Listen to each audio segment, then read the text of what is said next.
நல்ல பொண்ணு, எங்கள் மேலூர் குழந்தை. மேலூர் குழந்தை தினமும் வந்து எங்கள் ஊரில் அவள் விற்கணும். நான் தினமும் விற்கணும். ஆமாம், அப்புறம் அவ்வளோதான். காயெல்லாம் எப்படி இருக்குது? நல்லா ஃப்ரெஷ்ஷாக நல்லா எடுத்துன்னு வரா, கம்மி ரேட்டுக்கு கொடுக்குறா. கம்மி ரேட்டுக்கு தரேன்.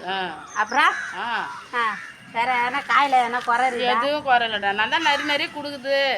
அது இப்போ நஷ்டம் ஆனால் கூட பரவாயில்ல, ஏழை மக்கள் நிறைய கொடுக்குறேன்னு தான் சொல்கிறேனே. அவ்வளோதான். எனக்கு தேவை வயிறு நிறைய சாப்பிடணும். எல்லாரும் 10 ரூபாய்க்கு கேட்டாலும் கொடுப்பேன், 5 ரூபாய்க்கு கேட்டாலும் கொடுக்குது. பின்னாடியே ஜனங்க வாத்துறாங்க, அந்த பொண்ணு வரலையம்மா ஆட்டோ ஓட்டுன்னு வர பொண்ணுன்னு கேட்குறாங்க. நான் வெயிட் பண்ணியிருந்தேன். அன்னைக்கே வாங்கக்கூடாதா? காலையில் ஒரு நைட்டு குழம்பு காசுல, காலையில் குழம்பு காசுல தயிர் சட்னி தக்காளியோட ஓட்டுட்டேன். அப்படியா? நான் வர வரைக்கும் வெயிட் பண்ணிக்கிறேன். இப்போ வரலன்னா போயிருப்பேன். அப்படியா? இனிமேல் கரெக்டாக வந்துடுறேன். சரியா? இந்தாங்க வெங்காயம் தக்காளி ஒரு கிலோ போட்டேன் 60 ரூபா, வெண்டைக்காய் ஒரு 10 ரூபா, கோஸ் 1/2 கிலோ 20 ரூபா, 90 ரூபா ஆச்சு.